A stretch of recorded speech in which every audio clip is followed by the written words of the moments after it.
नमस्कार दोस्तों, स्वागत है आपका हमारे YouTube चैनल पर।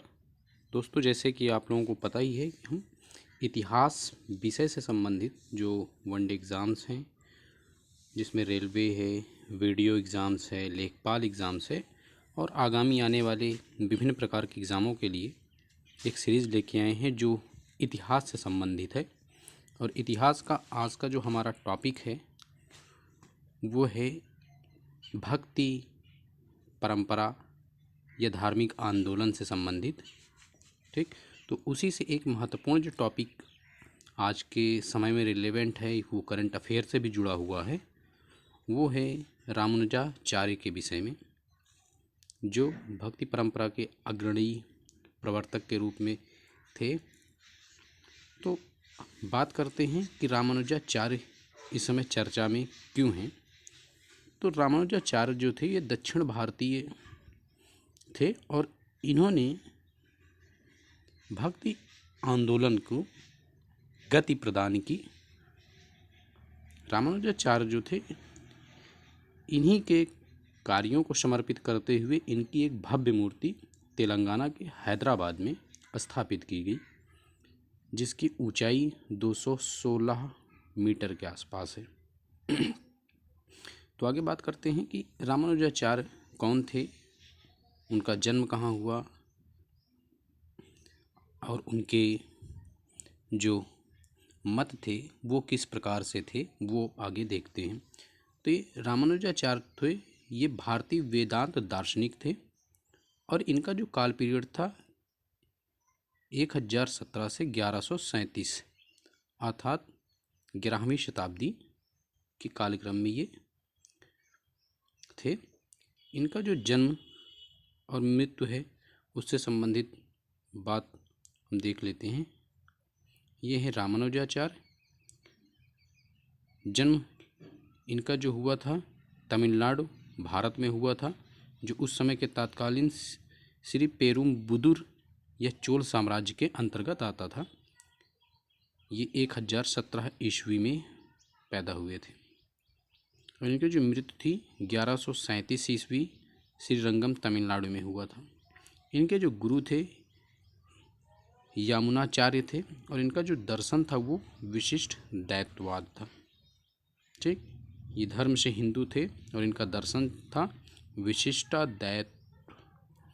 वैष्णव आचार्यों में प्रमुख रामानुजाचार्य की शिष्य परंपरा में ही रामानंद हुए, जिनके शिष्य थे कबीर, रैदास और सूरदास। रामानुजाचार्य ने वेदांत दर्शन पर आधारित अपना एक नया दर्शन विशिष्ट अद्वैत वेदांत प्रतिपादित किया।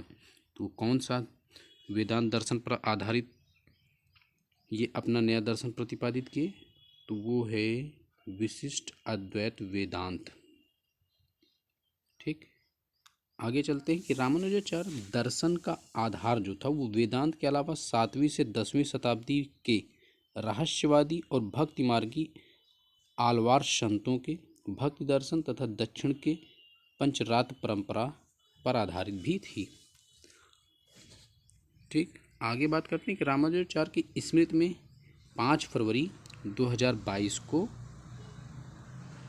वसंत पंचमी को हैदराबाद में समता की प्रतिमा का अनावरण किया गया, जिसे स्टैच्यू ऑफ इक्वालिटी कहा गया है।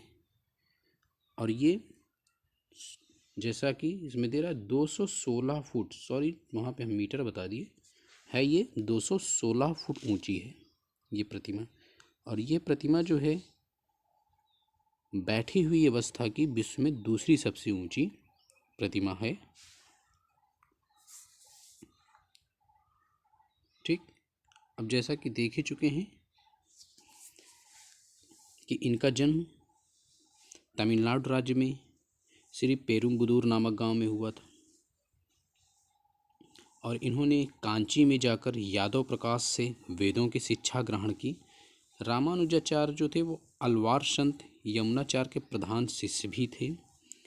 गुरु की इच्छा के अनुसार रामानुजा से 3 विशेष काम करने का संकल्प कराया गया था। वो था ब्रह्मसूत्र, विष्णु सहस्त्रनाम और दिव्य प्रबंधन की टीका को लिखना। उन्होंने गृहस्थ आश्रम त्याग कर श्रीरंगम के यतिराज नामक सन्यासी से सन्यास की दीक्षा ग्रहण की।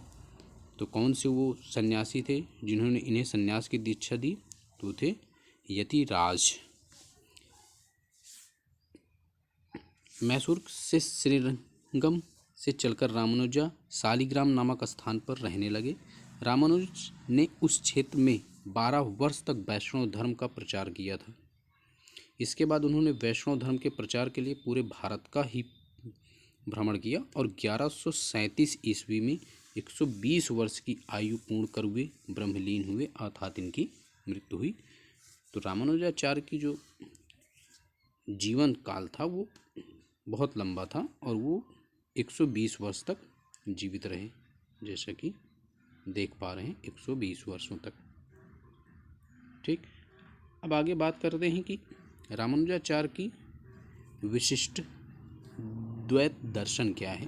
तो ये देख पा रहे हैं आप, जो स्टैचू बना हुआ है, यही स्टैचू का अनावरण प्रधानमंत्री मोदी द्वारा हैदराबाद के तेलंगाना के हैदराबाद में किया गया, जो 216 फीट ऊंची प्रतिमा है। रामानुजन के दर्शन में सत्ता या परंपरा के संबंध में 3 स्तर माने गए हैं। उन स्तर में क्या है? एक ब्रह्म अर्थात ईश्वर, चित्त अर्थात आत्म तत्व और अचित अर्थात प्रकृति तत्व। चित्त मतलब जो जिसको सोचने समझने की क्षमता है वो चित्त है, आत्म तत्व हो गया। और अचित मतलब प्रकृति, जिसमें सोच समझ नहीं है, चित्त नहीं है, वो अचित हो गया। इस प्रकार से वस्तुतः ये चित्त अर्थात आत्मा तत्व तथा अचित अर्थात प्रकृति तत्व ब्रह्म या ईश्वर से पृथक नहीं है, बल्कि विशिष्ट रूप से ब्रह्म के ही 2 स्वरूप हैं एवं ब्रह्म या ईश्वर पर ही आधारित है। इनका कहना है कि जो चित्त है और अचित है, ये कोई 2 नहीं है, बल्कि उस ब्रह्म या ईश्वर के 2 स्वरूप हैं। ठीक, दोनों ईश्वर पर ही या ब्रह्म पर ही आधारित हैं और यही जो है रामानुजाचार्य का विशिष्ट द्वैतवाद का सिद्धांत है।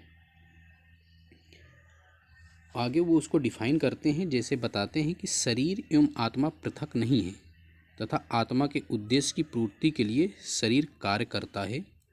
उसी प्रकार ब्रह्म या ईश्वर से पृथक चित्त या अचित तत्व का कोई अस्तित्व नहीं है।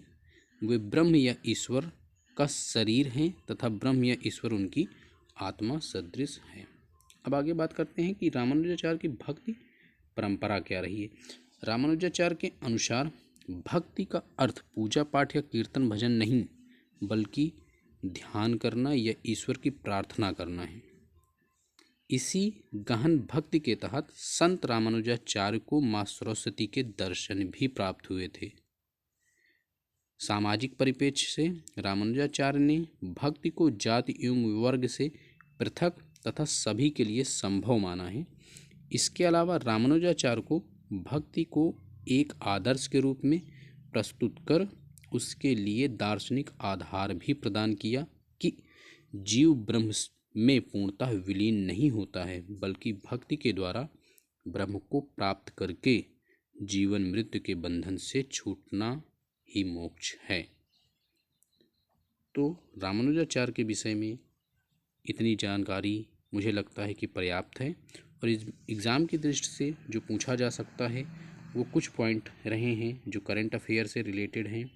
करंट अफेयर से आप जैसे रिलेट करके ये क्वेश्चन बन सकता है कि रामानुजाचार्य की स्मृति में समता की प्रतिमा या स्टैच्यू ऑफ इक्वलिटी का स्थापना कहाँ की गई, तो बता सकते हैं कि तेलंगाना के हैदराबाद में कब स्थापित की गई, तो 5 फरवरी 1922 को।